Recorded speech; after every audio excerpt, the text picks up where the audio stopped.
Assalamualaikum warahmatullahi wabarakatuh. Perkenalkan, kami dari kelompok 1 akan mempresentasikan sekaligus mendemokan terkait dengan tugas besar jaringan komunikasi data. Sebelum kami lanjut, saya ingin memperkenalkan anggota-anggota dari kelompok kami. Perkenalkan, nama saya Umi Jumriya dari kelas TT 4304. Selanjutnya, perkenalkan, nama saya Menara Alif dari kelas 4304. Perkenalkan, nama saya Zafira Nakma Ahmad dari kelas TT 4304. Oke, kita masuk pada slide pertama, yaitu tentang jaringan dan topologi. Jaringan komputer adalah jaringan yang terdiri dari dua atau lebih komputer yang terhubung satu sama lain dan digunakan untuk berbagi data. Nah, jaringan komputer ini terdiri dari beberapa struktur virtual yang kemudian dinamakan topologi jaringan. Selanjutnya, sesuai dengan set soal yang diberikan kepada kelompok kami menyusun topologi jaringan sebagai berikut. Topologi jaringan ini terdiri dari dua buah gedung yang tiap gedungnya terdiri dari dua buah switch yang kemudian terhubung pada satu router, yang kemudian routernya ini terhubung pada satu router Cisco yang merupakan gateway yang menuju ke web server. Selanjutnya yaitu IP address dan VLSM. IP address atau Internet Protocol Address adalah barisan angka yang dimiliki oleh setiap perangkat yang terhubung dengan internet.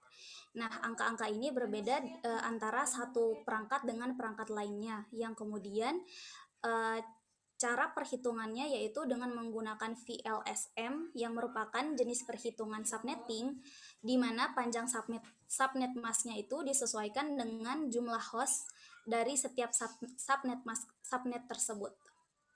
Selanjutnya,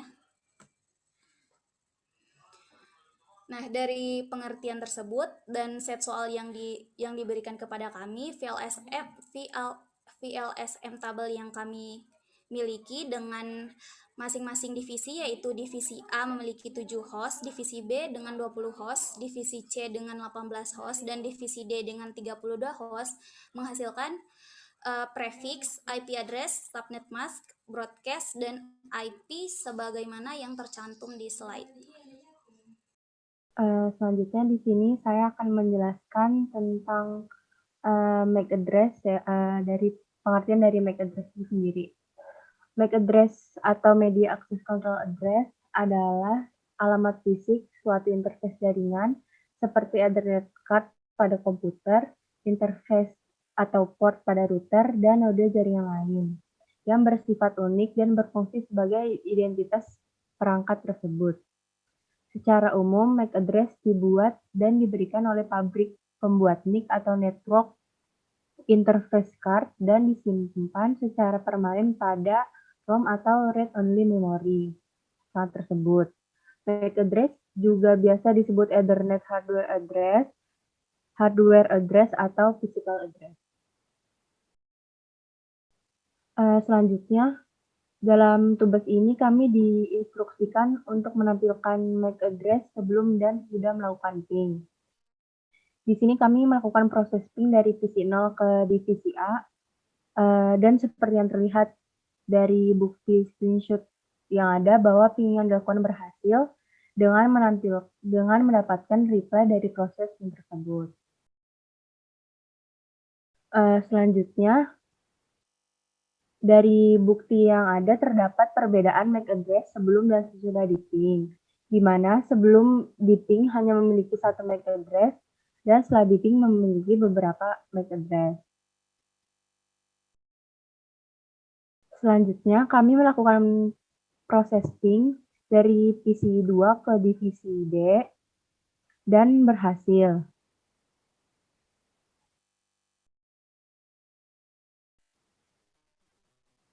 Juga terdapat perbedaan MAC address dari sebelum dan sesudah di ping seperti yang sudah dijelaskan sebelumnya. Lalu selanjutnya proses ping dari divisi 4 ke divisi C juga berhasil. Dan terdapat perbedaan dari MAC address sebelum dan sesudah di ping.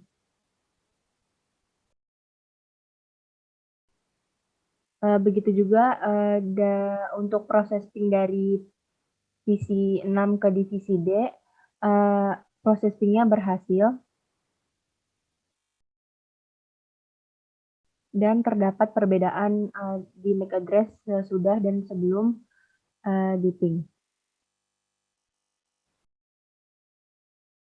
Untuk selanjutnya, di sini saya akan menjelaskan tentang routing table. Di mana routing table itu adalah tabel yang berisi informasi keberadaan network, baik network yang terhubung langsung atau directly connected network, maupun network yang tidak terhubung langsung atau bisa disebut dengan remote network. Tabel ini juga berisi informasi bagaimana cara router tersebut mencapai suatu network. Nah, untuk slide selanjutnya, di sini kami diinstruksikan untuk menampilkan routing table kita. Di sini saya menampilkan routing table pada R1 atau router 1, di mana di sini sudah terbukti terconnected dan kami di sini menggunakan routing static, di mana routing static itu kami manual untuk memasukkan IP untuk menentukan jalurnya lewat mana. Oke, selanjutnya di sini saya menampilkan routing table di R2, di mana routing table ini adalah routing table di router 2. Sama seperti routing table sebelumnya, di mana routing table di R2 ini pun kami menggunakan metode routing static. Dengan metode tersebut, seluruh hasilnya itu terkoneksi. Sebagai buktinya itu ada di bagian sini, di mana S ini adalah sebagai static dan C ini adalah sebagai connected. Untuk selanjutnya di routing table R3 ini, di sini sedikit berbeda karena di sini kelompok kami menggunakan cara cepat atau menggunakan default routing atau default router. Nah, di mana default router ini sebenarnya sama saja dengan cara-cara sebelumnya, cuman di sini kami lebih memilih cara seperti ini karena lebih cepat dari cara-cara sebelumnya. Selanjutnya, ya di sini juga kita diinstruksikan untuk menampilkan proses ping dari divisi A ke gedung 1, di mana proses ping tersebut itu sudah berhasil juga. Di bagian sini tertulis bahwa kita mendapatkan reply dari proses ping tersebut. Untuk selanjutnya, kita mendemokan proses ping dari divisi A ke server, di mana sebenarnya di sini pertama-tama kita mendapatkan RTO dulu atau request timeout dulu, tapi setelah itu proses ping tersebut berhasil dan kita mendapatkan reply dari divisi A ke server. Untuk selanjutnya proses ping divisi A ke gedung 2, sama hasilnya. Di sini kita mendapatkan RTO dulu, terus selanjutnya kita mendapatkan reply dari divisi A ke gedung 2. Untuk selanjutnya di sini ada divisi B ke gedung 1. Nah, di sini prosesnya sangat-sangat berhasil dengan kita mendapatkan 4 kali reply dari divisi B ke gedung 1. Untuk selanjutnya, itu dari divisi C ke gedung 2, di mana dari divisi C ke gedung 2 juga sama seperti divisi B ke gedung 1, di mana ini kita mendapatkan 4 kali reply dari divisi C ke gedung 2. Untuk selanjutnya, ini untuk divisi D ke gedung 2, di mana divisi D ke gedung 2 juga sama, kita mendapatkan 4 kali reply dari proses ping yang telah kita lakukan. Untuk presentasinya mungkin sampai di sini dulu. Untuk selanjutnya kami akan menampilkan sebuah demo dari rangkaian yang telah kami buat. Selanjutnya di sini kami akan memperlihatkan MAC table yang akan kami peroleh. Jadi kami diinstruksikan untuk menampilkan MAC address table sebelum di ping dan setelah di ping. Mungkin untuk operator kita bisa menampilkan MAC address terlebih dahulu.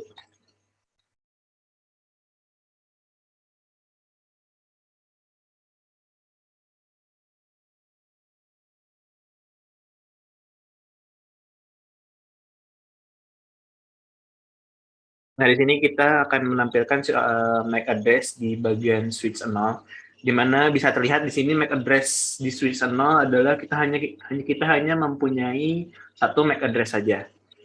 Terus selanjutnya kita di sini akan mencoba untuk mencoba proses ping dari PC 0 ke PC 1, di mana PC 1 itu adalah mempunyai IP 192, 168, 10, 131. Oke, bisa terlihat di sini kita mendapatkan reply dari PC1, di mana proses ping ini berarti berhasil. Dan sekarang kita ingin menampilkan MAC address yang sudah tadi kita tampilkan. Jadi kita di sini menampilkan MAC address sesudah proses ping itu tadi. Nah, di sini bisa kelihatan MAC address kita itu sudah bertambah. Jadi yang sebelumnya itu hanya 1 dan sekarang sudah bertambah 2. Jadi kita mempunyai 3 MAC address. Selanjutnya di sini kita akan menampilkan proses ping atau menembakkan proses ping dari PC0 ke router 1. Di mana kita akan membuka PC0 dulu, command prompt. Ya, command prompt. Nah, di sini kita akan mencoba proses ping lagi. Di situ mempunyai IP address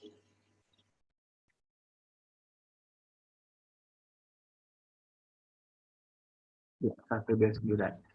Boleh di-enter. Nah, di sini bisa dilihat kita juga mendapatkan reply dari proses PC0 ke router 1, di mana berarti proses ping ini berhasil. Boleh dilanjut, berarti selanjutnya kita akan mencoba untuk mendemokan proses ping dari PC0 ke web server kita.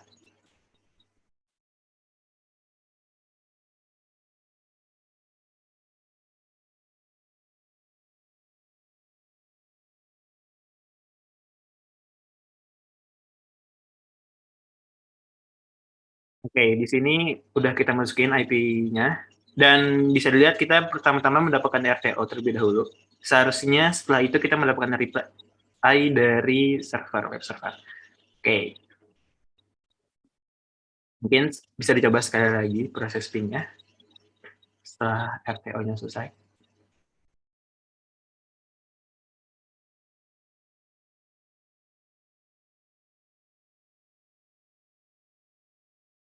Yap, bisa lihat di situ kita pertama-tama mendapatkan RTO kembali, tapi di sini kita mendapatkan reply yang kedua, lalu mendapatkan RTO lagi, lalu mendapatkan reply. Bisa dilihat di sini berarti kita sudah mendapatkan reply, berarti bisa dibilang proses ping kita itu berhasil.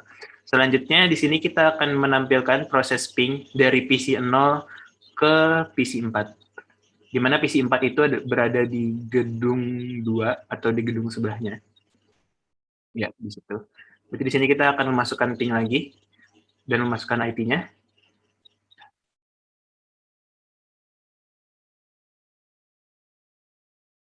Oke, bisa dilihat di sini kita mencoba proses ping lagi. Oke, sama seperti tadi, kita akan mendapatkan RTO lagi. Mungkin yang kedua dan yang ketiga ini akan mendapatkan RTO lagi. Tapi habis ini kita akan mencoba untuk mendemokan sekali lagi ping untuk mendapatkan hasil terakhirnya. Oke, mungkin boleh dicoba ping sekali lagi.